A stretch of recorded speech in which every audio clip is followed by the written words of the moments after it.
아버지는 오형제 중 맞이였다. 바로 아래 동생은 일본에 징용을 갔고 셋째와 넷째 동생은 태평양 전쟁에 끌려가셨다.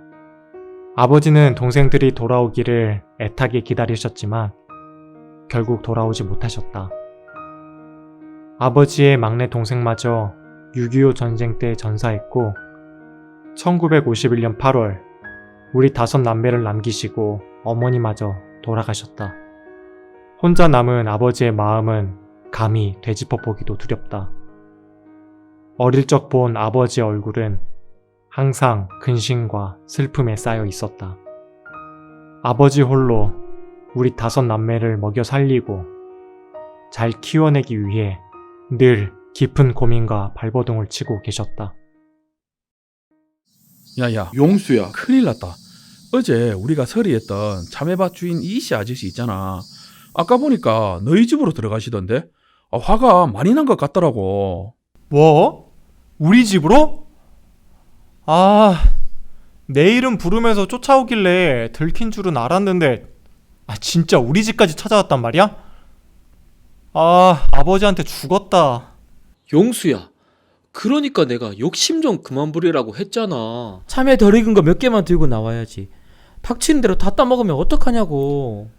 야, 줄기는 네가 다 밟았잖아. 그리고 잘 익은 건 네가 다 먹었고.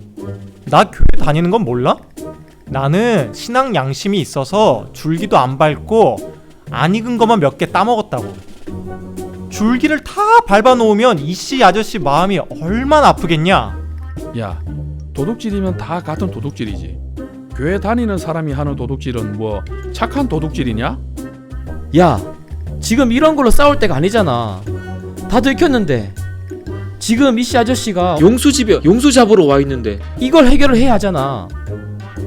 근데 들킨 건 용수뿐이지? 야, 갑자기 그게 무슨... 그래, 용수만 들켰지.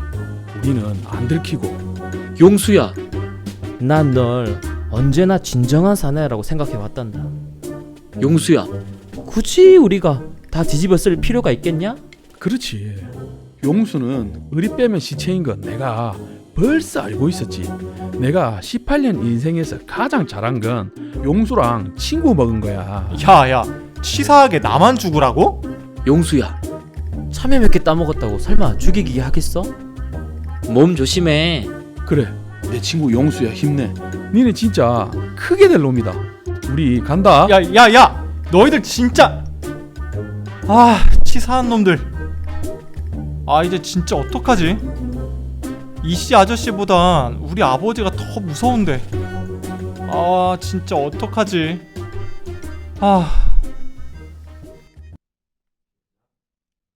박선생, 내 박선생 면을 봐서 말 안 할라 했는데 박선생 그 둘째 아들 그놈아가 매일 밤 우리 반 참외맛에 들어와서 얼마나 해패버렸는지 아십니까? 참외만 따먹으면 뭐 어린아들 배고파가 먹었다 생각하겠는데 어린 참외순 죄다 밟아서 죽여놨단 말이오. 참네. 이 선생, 드릴 말씀이 없네요. 참외밭이 다 망가져서 상심이 크시겠습니다. 제가 사과드리겠습니다. 제가 자식 교육을 잘못 시켜서 그렇습니다. 노여움 푸시지요. 다녀왔습니다. 저놈 이제 들어오네. 저놈이 내 농사 다 멍쳐놓은 그놈이라니까. 자매만 훔쳐먹은 게 아니고 자매순도 죄다 밟아놓고. 아니 아저씨, 밭을 망치다니요. 저는 참외 줄기 밟은 적도 없고요. 그 상처난 것만 몇 개 먹었어요. 저놈이 용수 이놈! 빨리 사과드리지 못해?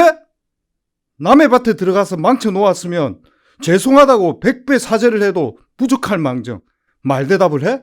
이 못된 놈! 어서 사과드려! 죄송합니다 아저씨. 참. 내가 오늘은 박선생 면을 봐서 이까이만 하고 그냥 가겠습니다. 네, 이 선생 죄송합니다. 제가 이놈 따끔히 혼내놓겠습니다. 다시는 이런 일 없도록 하겠습니다. 아버지, 죄송합니다. 영수 이놈아, 너 때문에 내가 동네에서 얼굴을 들고 다닐 수가 없다. 왜 그리 행패만 부리고 다니냐? 제발 행실 좀 똑바로 하고 살아라. 휴, 내가 너희 엄마 그렇게 보내고 나서 다른 데서 너희 엄마 될 만한 사람을 데리고 올까도 생각을 했는데 어떤 사람을 데리고 오더라도 너희 엄마 같은 사람은 없을 것 같아서 나 혼자 너희들 키우기로 했다. 근데 그게 다 내 욕심이었나 싶기도 하고 힘에 부치기도 하고 그렇다. 나는 아버지께서 혼자 우리 5남매를 키우시면서 고생하시는 것은 누구보다 잘 알고 있었다. 그래서 아버지에게 좋은 아들이 되려 애썼지만 그것이 내 마음대로 되지 않았다. 시골에서는 어떤 소망도 꿈도 찾을 수 없었다. 내가 무엇이 되고 싶은지 어떻게 살아야 할지도 알 수 없었다. 저녁만 되면 늘 친구들과 모여 화투를 치고 과일서리를 하면서 무료하게 시간을 보내는 것 외에 내가 할 수 있는 것은 없었다. 나이가 차서 육군기술하사관에 지원을 했지만 그마저도 떨어져 버리고 말았다. 난 나에 대한 기대가 완전히 끊어져 버리고 말았다. 세상에서 나처럼 멍청하고 못난 사람이 없는 것 같았다. 그때 나에게 예수님께서 찾아오셨다. 1962년 10월 7일 새벽, 내 죄가 모두 사라졌다는 믿음이 내게 왔다. 예수님의 피로 말미암은 죄 사함의 은혜가 임한 것이다. 죄 사함을 받고 난 후부터 내 삶은 완전히 바뀌었다. 무엇을 해도 감사했으며 소망이 넘쳤다. 나는 나에게 이런 행복과 은혜를 주신 하나님이 너무 고마워서 내 삶을 드리고 싶었다. 그저 교회에서 주일 학생들 코 닦아주고 신발장 정리하고 예배당 화단을 정리하고 남편 일은 부인들의 집에 지붕이나 구들장을 수리만 해주며 평생을 살아도 너무 행복할 것 같았다. 그러다가 정말 감사하게도 거듭난 선교사들이 대구에 세운 선교학교에 1기생으로 입학하여 믿음을 배우게 되었다. 아버지, 어떻게 여기까지 오셨어요? 자, 이것 좀 바꿔라. 아이고, 아버지, 선산에서 대구까지 길이 얼마나 험한데. 네가 살고 있는 선교학교라는 곳 꼭 한번 와보고 싶었다. 애비 되는 사람이 자식을 맡겨놓았으면 인사를 드리는 게 법도에 맞지. 영수야, 너는 잘 지내고 있는 거냐? 네, 저는 잘 지내고 있어요. 얼굴 보니 좋구나. 여기가 네가 그 성경인가 하는 거 공부하는 데냐? 네, 여기가 학생들과 같이 공부하는 곳이에요. 잠자는 데는 어디냐? 잠은 여기서 잡니다. 잠자리는 어떠냐? 다들 잘 보살펴 주셔서 잠자리 편합니다. 밥 먹는 곳은 어디냐? 여기서 다 같이 먹어요. 음식도 배곰지 않게 넉넉하게 잘 나옵니다. 그래, 잘 있는 것을 보니 마음이 놓이는구나. 여기에서 가장 높은 선교사님 좀 뵐 수 있겠냐? 여기까지 왔는데 그래도 인사는 드리고 가야 하지 않겠냐? 선교사님이요? 잠시만요. 아버지, 여기 저희 가르쳐 주시는 선교사님이세요. 반갑습니다. 우리 용수 애비 되는 사람입니다. 못난 우리 아들 잘 가르쳐 주셔서 감사합니다. 반갑습니다. 잘 오셨습니다. 우리 용수가 어렸을 때부터 무엇을 해도 진득하게 오래 하는 법이 없었습니다. 밭에를 보내놔도 맘만 보고 그만둬 버리고 논에 보내놔도 맘만 보고 그만둬 버리는데 이 예수 믿는 건 이제 그만할 때도 됐는데 아직까지 하고 있는 거 보면 지 적성에 맞는 것 같습니다. 선교사님. 웃자든지 우리 용수 잘 가르쳐 주시기 바랍니다. 아버지는 내가 있던 선교학교까지 오셨다. 선산 시골에서 대구까지 당시만 해도 가까운 거리가 아니었지만 쌀자루까지 들고 오셔서 내가 밥 먹는 곳, 자는 곳을 유심히 살펴보시고 선교사님께도 나를 부탁하고 돌아가셨다. 아버지는 예수님을 믿지는 않았지만 내가 마음을 잡고 예수님을 믿는 것이 퍽 마음이 놓이셨던 모양이다. 나는 성교학교를 졸업하고 악곡동, 장팔리를 거쳐 군대를 다녀왔다. 그 후 김천과 대구에서 사역을 하게 되었다. 하나님의 큰 은혜로 가는 곳마다 구원의 역사가 일어났지만 아직 아버지께서 구원을 받지 않았다는 사실이 내 마음을 무겁게 했다. 기회만 나면 아버지에게 복음을 전하려 애썼지만 아버지는 마음을 열지 않으셨다. 아버지! 아이고 그래 우리 은숙이 왔니? 아버지, 잘 계셨어요? 그래 잘 지냈다. 들어가자꾸나. 아버지도 아시겠지만 저는 하나님의 말씀을 전하는 목사입니다. 지금까지 많은 분들에게 하나님의 복음을 전해왔어요. 그런데 정작 아버지는 아직 이 복음을 받지 않으셔서 제 마음이 늘 무겁습니다. 아버지, 이제 아버지도 예수님 믿으셔야죠. 그래 알겠다. 내가 올 가을 되면 너 따라서 예수 믿으마. 조금만 더 기다려보거라. 왜 가을까지 가십니까? 지금 믿으시면 되죠. 야 이놈아, 그 예수 믿으면 술도 먹으면 안 되지 않느냐? 올 가을에 내 친구 김씨 아들이 장가간다. 그 친구하고 어릴 때부터 친구인데 잔치집에서 술 한잔 안 먹고 같이 기뻐해 주지 않으면 친구가 얼마나 섭섭해 하겠냐. 가을까지만 기다리거라. 그때 내가 술 다 끊고 예수 믿으마. 아버지, 올 봄에도 그러셨지 않습니까? 봄에 친구분 회갑잔치라서 약조해야 한다고 봄 지나고 예수님 믿는다고 하셨지 않습니까? 아버지, 이제는 복음 들으시고 천국에 가셔야 합니다. 아버지도 하나님 앞에 서실 날이 꼭 오는데 그때 죄가 있으면 지옥에 갑니다. 나는 하늘나라 갈 수 있다. 내 걱정은 하지 마라. 아버지, 하늘나라는 어떻게 가십니까? 내가 하늘나라 가서 하나님이 너는 무슨 일을 했노? 하고 물으면 하나님, 저는 죽어가는 사람을 여러 살렸습니다. 죽을 사람 살리는 것보다 착한 일이 어디 있겠습니까? 하고 이야기할 거다. 아버지가 6.25 전쟁통에 죽을 사람들을 살린 건 저도 잘 알고 있어요. 그런데 그걸로는 하늘나라에 가지 못합니다. 사람이 아무리 착하게 살더라도 마음에 죄가 있으면 하늘나라에 가지 못해요. 아버지 마음에도 죄가 있잖아요. 마음에 죄가 있으면 지옥에 갈 수밖에 없어요. 언숙이 애비 이놈! 너도 장가가서 자식도 있는 놈이 그게 애비한테 할 소리냐? 네가 믿는 예수는 그렇게 가르치냐? 뭐? 내가 죄가 많다고? 듣기 싫다! 정말 아버지에게 복음을 전하고 싶었다. 슬픔과 외로움에 매여 있던 아버지의 일생에 예수님만이 희망이 될 수 있는 것은 알지만 마음을 여시지 않았다. 아버지의 연세가 계속 많아지시고 몸이 쇠약해지시면서 아버지를 향한 안타까움은 더 커져갔고, 그럴 때마다 하나님께 아버지의 영혼을 두고 기도하는 것 말고 다른 방법이 없었다. 그때 고향에서 아버지를 모시고 있던 형님께서 일본에 일이 있어 가시면서 내게 아버지를 몇 개월만 모셔달라고 부탁을 했다. 교회 근처 방을 빌려서 아버지를 모셨다. 아버지는 못 뵌 사이 더 쇠약해지셨고 나는 하나님께서 아버지에게 복음을 전할 수 있는 마지막 기회를 주셨다고 믿었다. 아버지, 자리는 편하십니까? 집처럼 편하진 않으시겠지만 불편한 것이 있으면 다 말씀해 주세요. 그래, 고맙구나. 네, 아버지.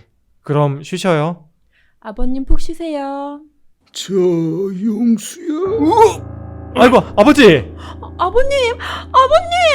아버지, 괜찮으세요? 여보, 빨리 닦을 것 좀 가져와봐. 아버님! 난 괜찮다. 걱정들 말거라. 아버지의 옷을 갈아입혀드리고 깨끗한 묘에 눕혀드렸다.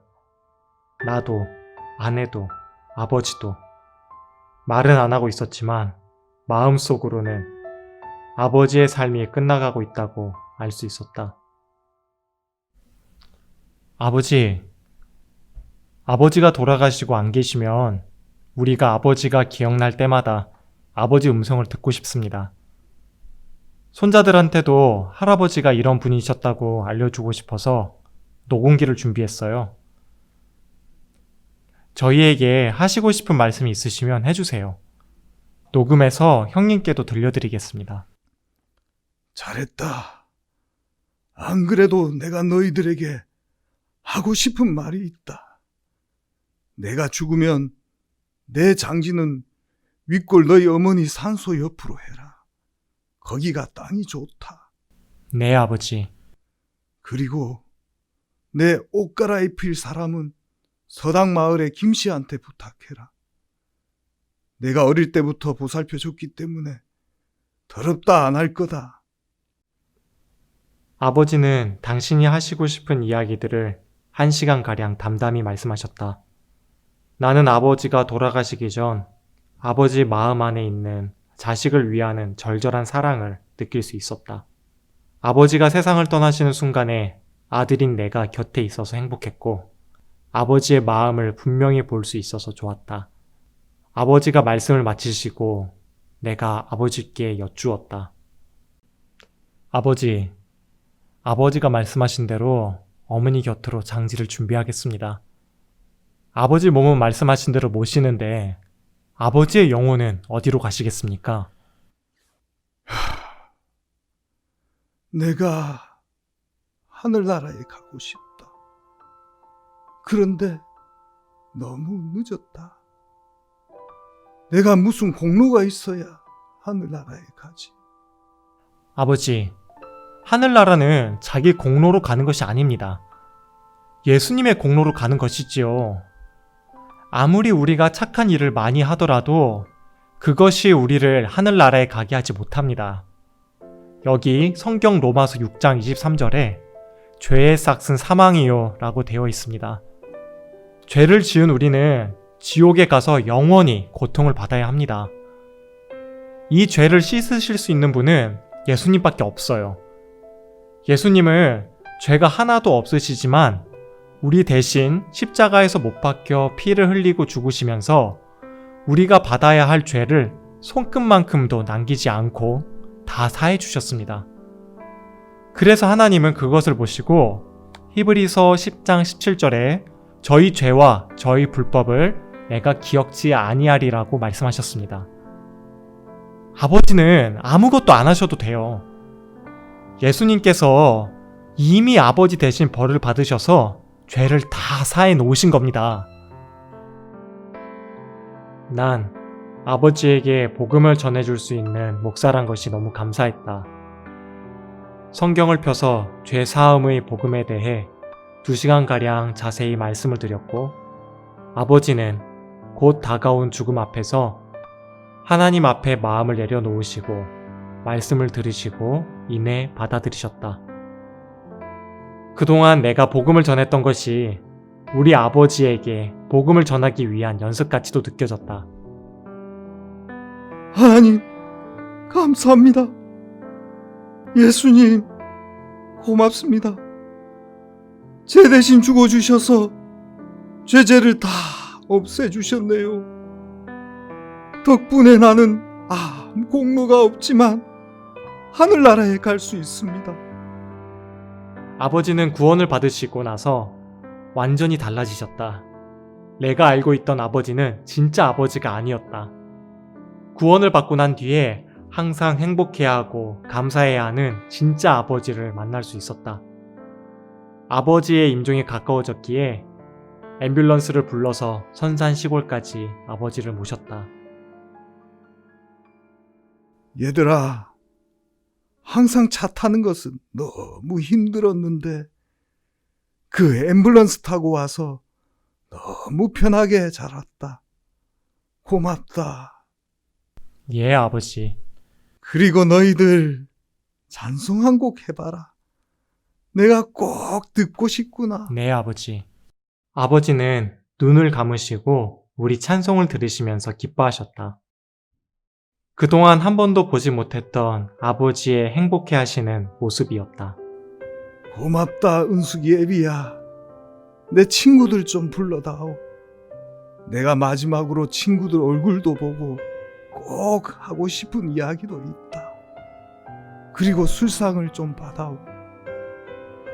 네, 알겠습니다, 아버지.